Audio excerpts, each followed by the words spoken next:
A group of concerned Nigerian professionals has raised alarm over what they claim is a growing threat to the nation's democracy, pointing specifically to the continued detention of former Kaduna State Governor Nasir Rufai.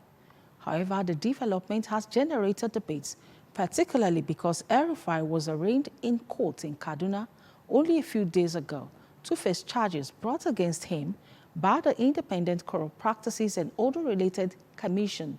ICPC, a process legal experts say amounts to the commencement of trial. At a briefing in Abuja, the conveners Uche Daila and Ahmed Abubakar Goringo argued that Rufai's detention and what they describe as delays in court proceedings were eroding public trust and politicizing the justice system. It is worth pointing out that if a public figure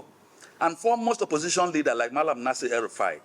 a former minister of the FCT and a former governor, could be detained for so long, months to a general election,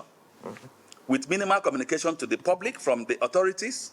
without prompt trial, and in defiance of legal due processes, it raises serious constitutional questions and indeed concerns for our democracy.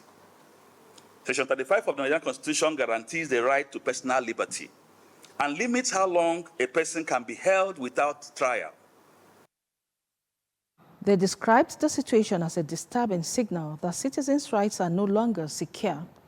But critics of the group's position have pointed out that Rufai, during his tenure as FCT minister and later as governor of Kaduna State, was repeatedly accused of ignoring several court orders, action many legal practitioners describe at the time as violation of the rule of law. They argued that any conversation about democracy and due process must also acknowledge this background. Now, concerns are mounting over the credibility of Nigeria's electoral process